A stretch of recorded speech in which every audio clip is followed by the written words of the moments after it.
사도행전 27장에서 바울이 사람들의 이야기합니다. 우리 미양에서 머물자.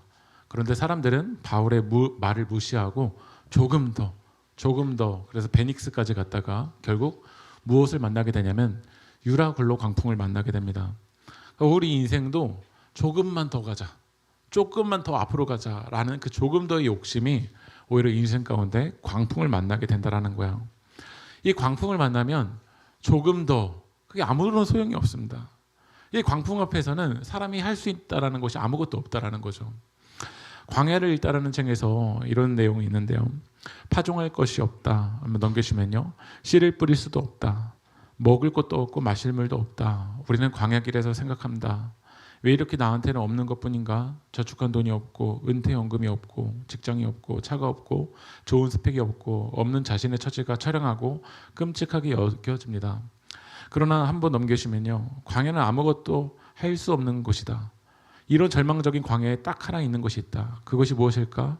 한번 같이 읽어볼까요? 시작.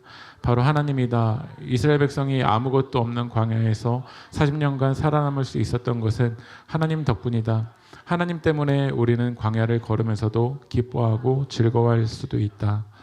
여러분, 광야의 시간을 지나갈 때 내가 할 수 있는 게 아무것도 없습니다. 그러나 딱 하나 있는 게 있습니다. 광야의 시간에도 유라굴로 광풍의 시간에도 하나님은 우리와 함께 하시는 줄 믿습니다. 여러분, 배에 있는 물건을 바다에 던지고 그 기구들을 바다에 다 던졌지만 결국 그 유라굴로 광풍에서 배가 어떻게 됐냐면 파손했습니다. 그래서 약 700km가 넘는 거리를 이 배에 탄 사람들이 다 어떻게 되냐면 떠밀려 오게 되는 겁니다. 한번 사진 넘기시면요. 이제 이 가이사랴에 출발해서 이 그레데 섬에서 바울이 미양에서 머물러자고 했는데 사람들은 선장과 선주는 더 가자. 그래서 베닉스까지 가다가 거기서 이제 광풍을 만나게 됩니다. 여러분, 그림을 보시면 이 지도가 왜 이렇게 꼬불꼬불 돼 있을까요? 이 시간이 무슨 시간일까요? 네, 유라굴로 광풍의 시간이죠. 우리의 인생에서도 이렇게 그림이 이렇게 선으로 그려져 있는 시간도 있지만 이렇게 완전 아무데로 또 가지가 않는 것 같고 되돌아오는 것처럼 느껴지는 그런 유라굴로의 광풍을 지나갈 때도 있습니다.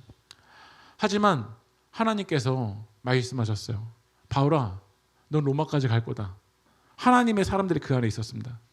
그래서 하나님의 말씀대로 276명이 모두 살아서 이 멜리데 섬에 상륙하게 됩니다. 저는 아무리 시대가 어려워도 사명의 사람들이 있는 교회는 무너지지 않습니다.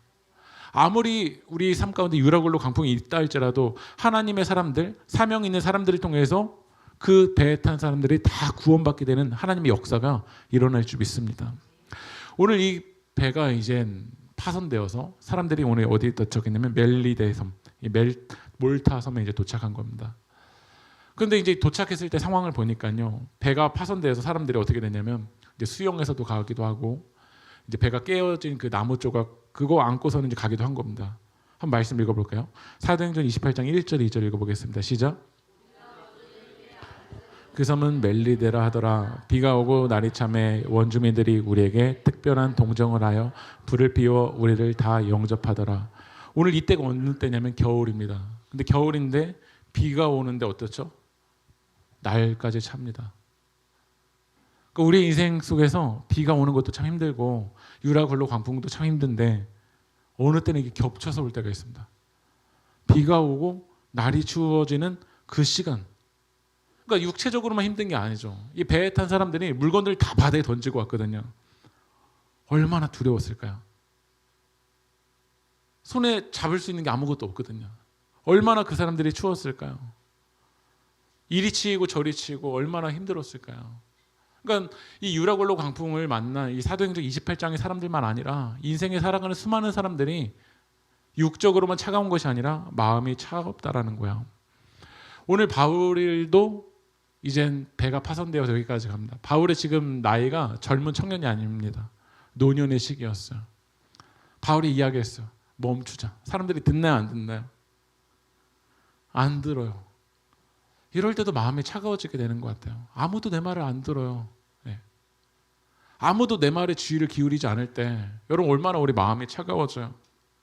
점점 그런 시간들이 우리에게 오거든요. 리더로서도 추울 때가 언제냐면 따라오는 사람이 없는 거예요. 나만 외로운 싸움을 하고 있는 것처럼 느껴질 때 얼마나 차가웠을까요? 그러나 사도행전 28장 1절 2절 다시 한번 읽어볼까요? 시작. 그 섬은 멜리데라 하더라. 비가 오고 날이 참에 원주민들이 우리에게 특별한 동정을 하여 불을 피워 우리를 다 영접하더라. 비가 오고 날이 차는 그 인생의 시간을 지나가는 사람도 있지만 그런 인생의 차가움 가운데 있는 사람들을 어떠한 사람들이 있냐면 영접해 주는 사람들이 있다는 거예요. 이게 교회가 해야 될 일이죠. 인생 속에서 차갑고 유라굴로 광풍을 만나서 두려움 가운데 있는 사람들을 하나님의 사람들이 해야 될 것은 무엇일까요? 영접해야 된다. 근데 우리가 어떻게 영접할 수 있을까요? 말씀 보면 특별한 동정을 했다라는 거야. 지난번에 우리 말씀과 삶 속에서도 한 분이 그런 짠한 마음이 있어서 내가 관심을 갖게 됐다. 그게 맞는 것 같아요. 먼저 우리에게 그 짠한 마음, 사랑의 마음, 주님의 마음이 있어야 누군가를 영접해 줄 수 있다는 거야. 날카로운 시각, 날카로운 잣대를 가지고 어떻죠? 영접하기가 어렵습니다. 오늘 사도행전 28장을 보면 누가 영접했냐면 원주민들이라고 되어 있는데요. 영어 성경이나 헬라어를 찾아보면요, 이 원주민이 바바로스 피플이라고 되어 있습니다. 그러니까 바바리안, 그러니까 야만인. 그러니까 유대인들이 볼 때는 이들은 야만인이었는데 이 사도행전을 기록한 누가가 볼 때 누가 야만인일까? 유대인들은 이 종교적인 칼날을 가지고 너도 안 돼, 얘도 안 돼. 결국 바울을 어떻게 했냐면 감옥에 가두었어. 근데 유대인들이 볼 때는 야만인이었지만 이 야만인이라고 하는 사람들이 오히려 뭐라고 했죠? 주님의 사랑으로 동정하고 불을 피워서 영접하고 있었다라는 거예요. 여러분 예수님 시대에 성경을 잘 읽어보면 예수님 주변에는 누가 많냐면요, 죄인들이 많습니다. 그렇죠? 근데 지금 교회는 죄인들이 많을까요? 아니면 의롭다고 착각하는 사람들만 많을까요? 죄인들이 과연 교회 오고 싶을까요? 교회 오기 편할까요? 그럼 과연 누가 야만인일까요? 우리가 생각할 때는 이 멜리데 섬에 살아가는 사람들, 어떻게 예배드리는지 어떤 격식도 잘 모르고 어떤 종교적인 절차도 없는 이 사람들을 야만인이라고 생각하는데 오히려 절차를 잘 갖추고 종교적인 율법에 충만한 사람들이 오히려 바울을 영접하지 않았어요. 대제사장들, 제사장들과 레인들이 사마리아 사람이 강도 만났었을 때 아무런 관심도 갖지 않았어요. 누가 야만인일까요? 누가 야만인일까요? 저는 우리 세계교회가 비가 오고 날이 찬 사람들, 그 사람들을 정말 특별한 동정을 해서 불을 피워서 주님의 사랑으로 영접해 줄 수 있는 교회, 그런 공동체가 되길 주님의 이름으로 축복합니다. 그런데 우리 공동체가 여러분 보시면요, 불을 피워서 영접해 준 사람도 있지만요, 왜 교회를 못 갈까요? 왜 이 안으로 못 들어갈까요? 불을 피워 영접한 사람도 있었지만요, 오늘 바울이 불을 피워서 이제 영접한 그것을 갔었는데 그곳에 이제 독사가 있었던 거예요. 그러니까 이 불을 피우니까 막 독사가 뜨거워서 이제 나왔는데 이 독사가 누구를 물었냐면 바울을 물은 거예요. 말씀 한번 읽어볼게요. 사도행전 28장 4절 말씀 읽어볼까요? 시작.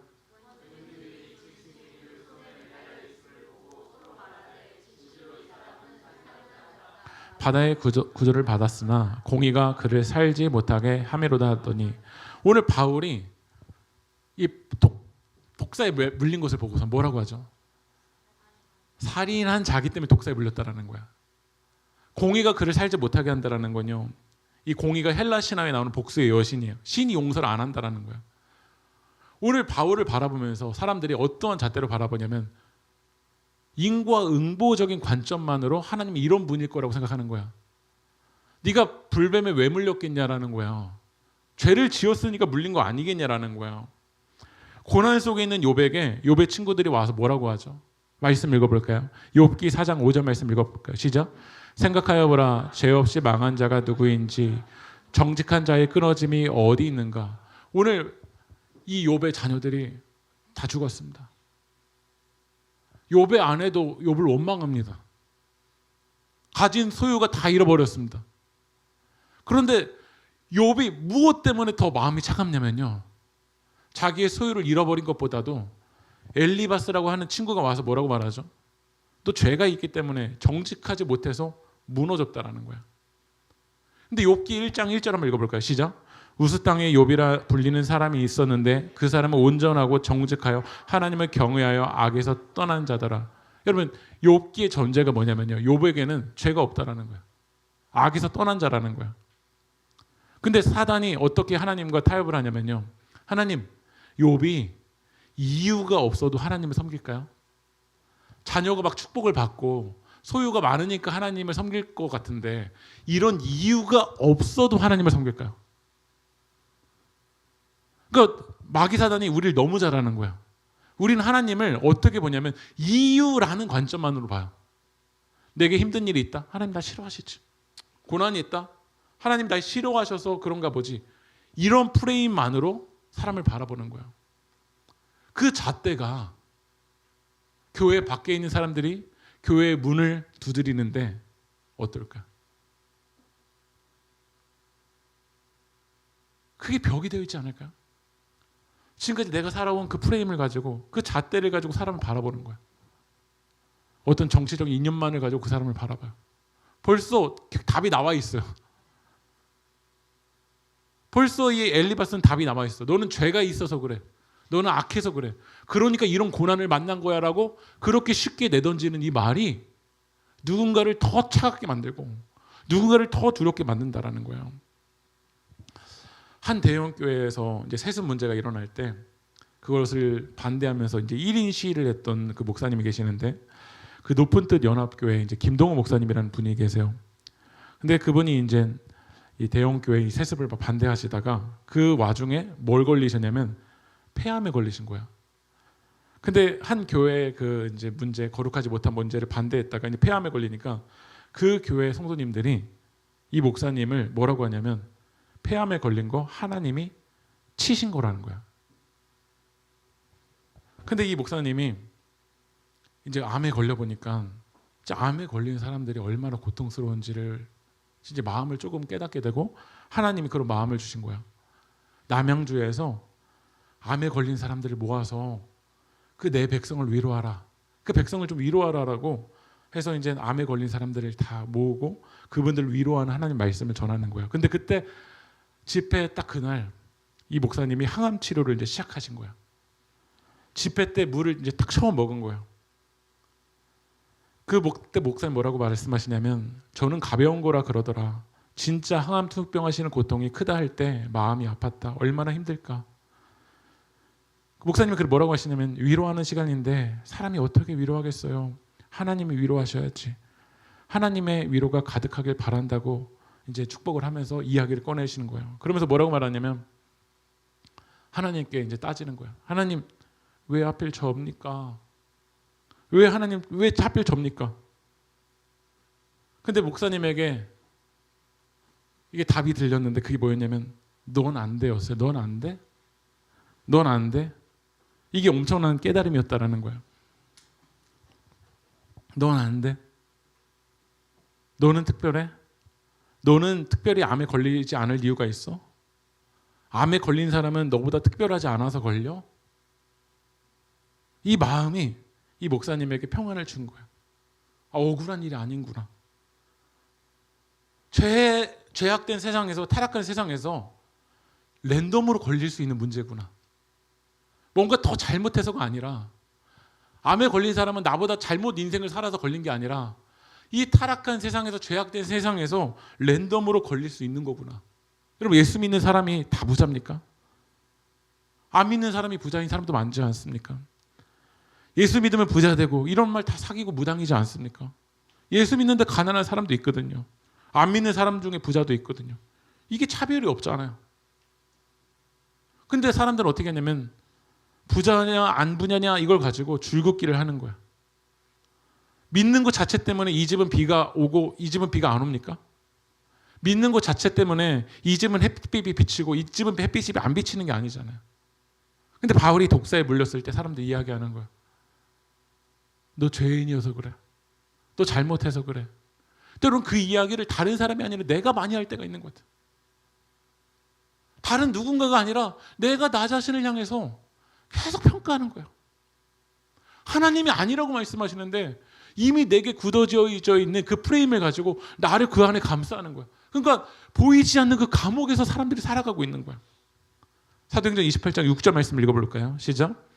그들은 그가 붙든지 혹은 갑자기 쓰러져 죽을 줄로 기다렸다가 오래 기다려도 그에게 아무 이상이 없음을 보고 돌이켜 생각하여 말하되 그를 방금 전에 뭐라고 얘기했죠? 너 죄인이어서 그랬는데 근데 물렸는데 안 죽어요. 갑자기 뭐라고 하죠? 신이다라는 거야. 제가 이 이야기를 하이랑 같이 말씀을 이런 내용이 있더라 그랬더니 하이가 저한테 뭐라고 말하냐면 초등학교 5학년도 뭐라고 말하냐면 이게 무슨 논리야 도대체? 이게 뭔 논리야? 라고 말하는데 실제 많은 사람들이 이런 논리와 이런 프레임에 살아가고 있다는 거야. 하나님의 사람들은 믿음으로 살아가야 됩니다. 믿으십니까? 근데 많은 사람들이 보는 대로만 느낀 대로만 살아가는 거야. 아무 이상이 없어? 신이네? 하나님 역사하시네? 저 사람 하나님 도와주시네? 뱀에 물렸어? 하나님 날 버리셨네? 하나님 나에게 사랑하시지 않으시네? 이런 프레임을 가지고 하나님을 정말 속 좁은 하나님으로 만들어버릴 때가 많은 것 같아요. 교회 어제와 오늘이라는 그 칼럼을 신민수 교수님이 쓰셨는데 그래서 이렇게 나옵니다. 성경의 관점에서 형성되는 교회가 아니라 세상의 상황에서 만들어진 교회가 또 많다라는 거야. 그 중에서는 잘 되는 것 같아 보이는 교회도 있고 성경의 원리대로 된 것도 아닌데 많은 부분 경제와 기업 모델에서 교회를 따온 그 교회도 있다라는 거야. 한번 넘기시면요. 경기가 안 좋아도 5%는 살아납니다. 그러니까 부자는 그렇게 얘기하잖아요. 3대는 안 망한다. 5%를 따라하기 때문에 교회도 그렇다라는 거야. 그런데 살아남은 5%가 하나님이 도와주시지 않아도 살아남을 수 있다라는 거야. 근데 그거를 뭐라고 하죠? 모델인 것처럼 말하는 사람들이 있다라는 거야. 우리 세계교회 성도님은 뭐가 맞을까요? 내게 고난이 있으면 하나님이 날 버리셔서 그런가요? 그게 말이 맞는 겁니까? 아니면 조금 잘 나가면 내가 신이고 하나님이 내게 역사하셔서 조금 잘 나가는 겁니까? 여러분 선악과를 따먹은 죄인들은요. 하나님의 자리에 자기 프레임을 갖다 놓더라고요. 그리고 그 프레임을 가지고 계속 선포하는 거예요. 사람에게 평가하고 나에게 평가하고 난 하나님이 싫어하는가 봐. 나는 내게 되는 게 없는가 봐. 여러분 예수님이 사역하실 때 보면 장애물이 뭐죠? 돈이 없는 게 장애물이었나요? 예수님이 사역해 나가시는데 사람이 없는 게 장애물이었나요? 아닙니다. 인간의 잘못된 프레임입니다. 안식일 날 왜 고쳐요? 이 잘못된 프레임. 유대인이라는 프레임. 잘못된 성전의 프레임. 그게 하나님의 사역을 방해하고 있다는 거예요. 왜 우리가 화가 납니까? 내 프레임이 너무 굳어져 있기 때문에 그래요. 한번 따라해 보십시오. 이럴 수도 있지. 저럴 수도 있지. 근데 어느 순간 우리는 이럴 수도 없고 저럴 수도 없어. 왜죠? 내가 답이니까요. 그게 죄인 거예요. 그게요. 하나님이 판단하시고 하나님이 결정하시는데 이럴 수도 없고 저럴 수도 없는 걸 내가 판단하고 내가 결정하는 거를 성경은 선악과를 따먹은 죄인이라고 얘기합니다. 한번 제가 우리 세계교회 올해 표어가 당신 곁에 제가 있습니다잖아요. 우리 아이들 빼고선 다 여기 계시니까 우리 아이들을 한번 품을 수 있는지 한번 제가 실험을 한번 해보겠습니다. 예전에 전파견문록이라는 프로그램에서 아이들이 부모님에게 퀴즈를 낸 겁니다. 한번 맞춰보십시오. 엄마는 놀라고 아빠는 눌러요. 엄마는 놀라고 아빠는 눌러요. 뭘까요? 바퀴벌레입니다. 네. 그러면 그 다음 문제. 이 사람만 가고 나면 혼나요. 이 사람만 가고 나면 막 혼나요. 손님입니다. 손님. 네. 아이들의 입장에서 손님이 전혀 반갑지가 않습니다. 왜냐면 이 사람만 가고 나면 혼나니까. 제가 100점 맞으면 엄마 아빠가 하는 말이에요. 진짜? 네. 하나만 더 내볼게요. 이게 없으면 노래를 못해요. 시작. 네. 네. 아이들의 입장에서는 이렇다라는 거예요. 근데 벌써 우리의 선이 굳어지니까요. 아이들의 관점이 보이지가 않는 거예요. 프레임이라는 책에서 이런 챕터가 있습니다. 자기 프레임, 세상의 중심은 나라는 거예요. 그러니까 세상의 프레임은 자기가 중심이 되어 있는데 이 책에서 뭐라고 말하냐면 자기라는 프레임에 갇힌 우리는 의사 전달이 항상 정확하고 객관적이라고 자기 믿는 거야. 그러나 우리가 전달한 말과 메모, 문자, 메시지와 이메일은 우리 자신의 프레임 속에서만 자명할 뿐 다른 사람의 프레임에서 보자면 애매하게 일수라는 거야. 나만 정확한 줄 알아요. 예를 들면 부모님이 자녀들에게 선행학습을 막 시키잖아요. 명목 아래. 그리고 어린아이가 알기에 벅차고 어려운 내용을 막 가르치면서 부모님 하는 말이 뭔 줄 아세요? 왜 이렇게 간단한 것도 모르냐? 그 개념이 어른에게 간단하지 아이에게 간단하냐고요. 왜 이것도 못하냐? 그 어른에게나 할 수 있는 거지 아이에게 가능하냐라는 거야. 커플 사이에서도 몇 시간째 토라져 있는 여자친구에게 위로하기는커녕 장난친 거 가지고 왜 이렇게 속 좁아서 그래? 되게 화를 내고 있어. 다 자기 프레임으로 평가하는 거야. 이런 모습이 멜리드의 섬에서 차갑고 겨울을 맞는 사람이 안으로 들어갈 수 있냐라는 거야. 저는 세상에서 많은 상처가 있지만 이 종교적인 칼날의 상처가 세상의 어떤 상처보다 큰 상처라고 생각합니다. 한번 넘겨주시면요. 이 책에서는 이렇게 얘기합니다. 우리는 개떡같이 말해도 찰떡같이 알아들어야지 라며 상대방을 추궁하지만 실상 개떡같이 말하면 개떡같이 들릴 수밖에 없습니다. 예. 여러분 개떡같이 말하면 찰떡같이 알아듣지 못합니다. 개떡같이 들린다라는 거야. 근데 우리는 내 프레임을 가지고 상대방도 찰떡같이 알아들을 수 있을 거라고 생각하죠. 여러분 예수 믿는 게 뭡니까? 예수 믿고 나를 내려놓는다라는 게 뭡니까? 잘못된 그 프레임을 깨고 내 프레임, 선악과를 따먹은 내 프레임이 잘못되었다라는 걸 인정하는 거 아닙니까? 그리고 하나님 사랑과 이웃 사랑과 그 생명의 프레임으로 다시 받아들이는 거, 그걸 중심으로 받아들이는 게 예수 믿는 거 아닙니까? 우리 지난주 말씀과 삶 지문이 인생의 유라굴로 광풍 속에서 사람들을 어떻게 안심시킬 수 있습니까? 였습니다. 어떻게 사람들을 안심시킬 수 있을까? 저는 공통적으로 나왔던 이야기가 그건 것 같습니다. 그냥 그 존재 자체로 기다려주는 거. 평가 안 하고 잘난 척 안 하고 그냥 그 존재 자체로 좀 바라봐 주는 거. 그래 용접을 할 수 있지 않습니까? 벌써 내 프레임으로 다 벽을 쌓아놓는데 어떻게 교회가 이 세상을 품을 수 있고 어떻게 가정이 이 자녀들을 품을 수 있겠습니까? 윈스턴 처칠은 낙관주의자는 위기 속에서 기회를 보고 비관주의자는 기회 속에서도 위기를 본다라는 거야. 저는 이 말이 하나님의 사람들, 이 생명의 프레임을 가지고 있는 사람들은 이 유라굴로 광풍 속에서 과연 뭘 보고 있을까? 날이 차갑고 비가 오는 이 고난을 만난 사람을 우리는 어떻게 바라보고 있을까? 때로는 내가 유라굴로 광풍을 만난 나는 어떻게 바라보고 있을 것인가? 말로는 내 안에 하나님이 있다고 하고 내 안에 생명이 있다고 말하면서 과연 나를 어떻게 바라보고 있을까? 올해 당신 곁에 제가 있습니다 라는 주제를 가지고 올 한 해 왔습니다.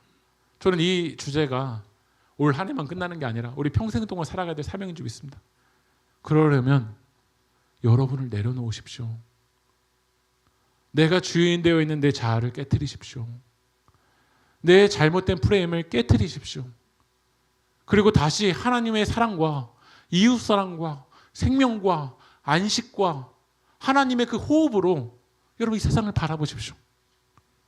그러면 여러분 앞에 있는 사람이 다르게 보여지기 시작할 겁니다. 여러분의 유라굴로 광풍이 이제 생명으로 바라올 때 다른 것이 보여지기 시작할 겁니다. 사도행전 28장 7절 말씀 읽어볼까요? 시작.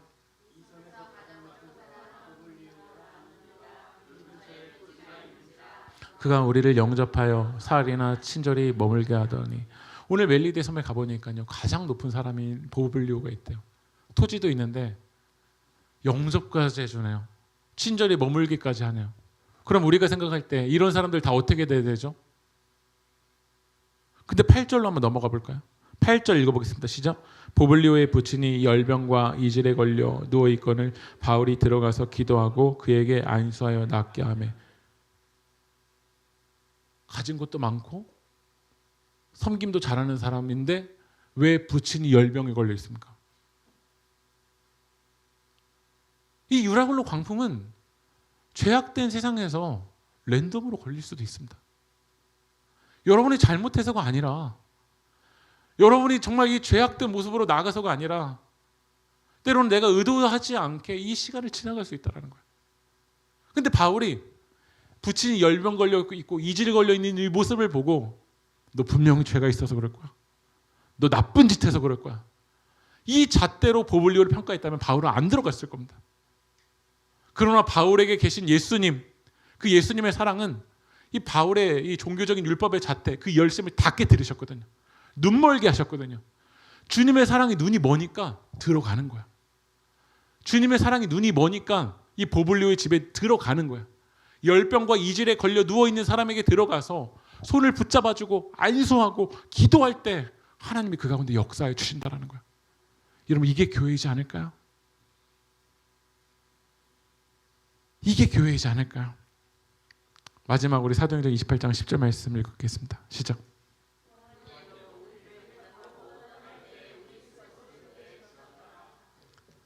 이제 바울이 다시 어디로 가야 되냐면 로마를 향해 가야 됩니다. 이 멜리데 섬에 있는 사람들이 다시 대접하고 떠날 때 쓸 것을 배에 실어주고, 이게 저는 교회라고 생각합니다. 오늘 주일 예배를 끝나면 이제 우리가 다시 유라굴로 광풍과 이 로마와 이 세상을 향해서 우리 나아갑니다.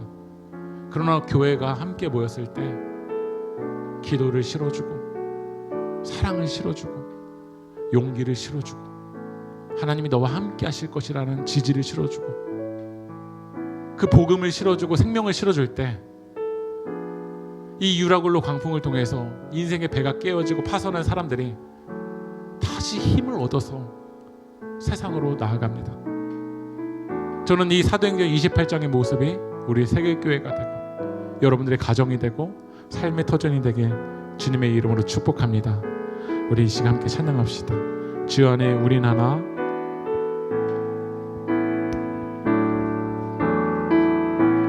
주 안에 우린 하나.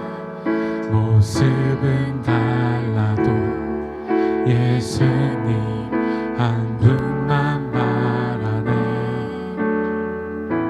사랑과 선행으로 서로를 격려해 따스함으로 보듬어가니 주님 우리 안에 함께 하시니 형제 자매의 기쁨과 슬픔 느끼네.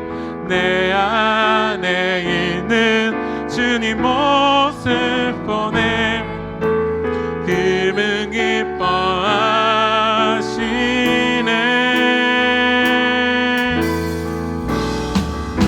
주님 우리를 통해 주님 우리를 통해 계획하시니 부족한 입술로 찬양하게 하시니 주님 우리를 통해 계획하시니 너를 통해 하실 이 기대.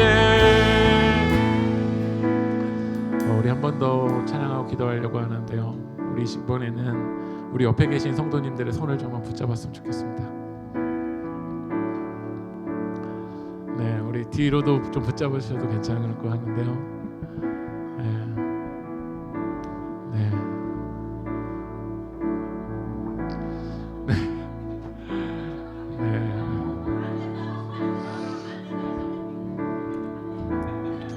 네.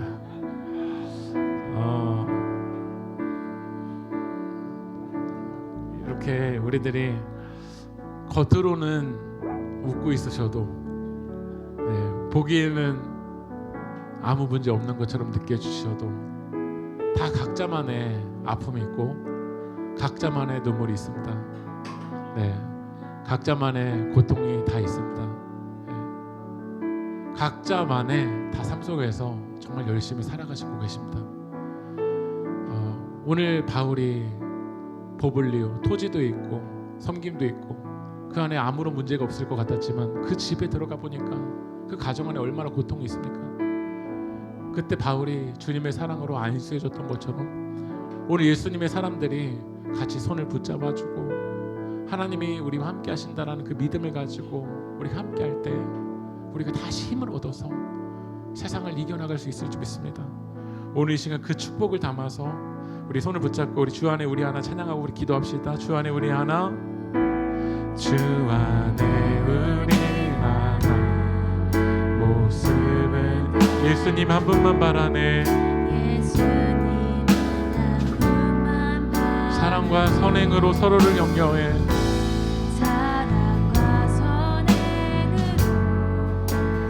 따스함으로 보듬어가리. 따스함으로 보듬어. 주님 우리 안에 함께 계시니, 주님 우리 안에 함께 하시니, 형제자매의 기쁨과 슬픔 느끼네. 내 안에 있는 주님 모습 보네. 그분 기뻐하시네.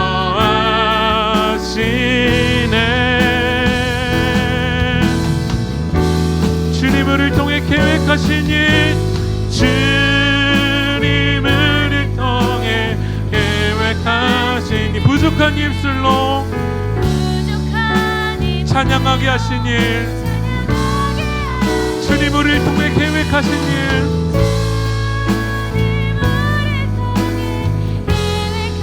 우리 시에 우리 주님의 말씀 붙들고 우리 서로를 축복하며 우리 다 함께 기도하며 나가겠습니다. 기도합시다. 아버지 하나님, 우리 시간 우리 세계교회가 사랑으로 하나 되는 교회가 되어지길 원합니다. 각자의 삶 속에서 수많은 고통과 아버지 하나님 아픔이 있습니다.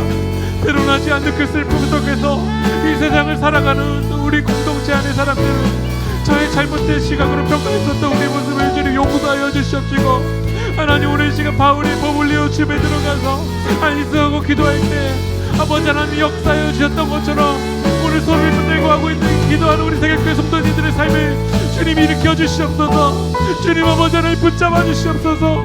주님 눈물을 닦아주시고 주님 회복하여 주시고 다시 한번 주님의 사랑으로 일어날 수 있도록 주님 도와주십시오.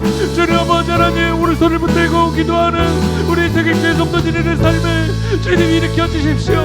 주님 도와주십시오. 주님 회복하여 주십시오. 아버지 하나님, 유라굴로 광풍 속에서 아버지 하나님 마음이 차갑고 아무것도 보이지 않는 이 광야의 시간을 지나갑니다. 하나님의 은혜가 없으면 우리가 걸어갈 수 없음을 주님 고백합니다. 주님 도와주시옵소서. 주님 붙잡아 주십시오. 주님 우리를 일으켜 주십시오. 우리 안에 있는 질병이 떠나가게 하시고 우리 안에 있는 어둠이 떠나가게 하여 주시옵시고, 아버지 하나님, 하나님의 사람들을 통하여서 다시 용기를 얻고 다시 힘을 얻어서 아버지 하나님 그 하나님의 땅으로 그냥 나아갈 수 있도록 주님 도와주시옵소서. 아버지 하나님, 우리 세계교회 성도님의 삶을 주님 위로하여 주시옵시고, 하나님 우리를 통해서 계획하신 일이 있으시 믿습니다. 하나님의 사랑으로 우리를 가운데 함께 하신 일이 있으시 믿습니다. 아버지 하나님, 우리 잘못된 프레임을 주님 깨뜨려 주시고 하나님의 사랑과 이웃 사랑과 이 생명과 하나님의 안식을 아버지 하나님 다시 볼 수 있도록 생각을 역사해 주시옵소서. 주님 우리의 오늘을 붙잡아 주시고 하나님 도와여 주시옵소서.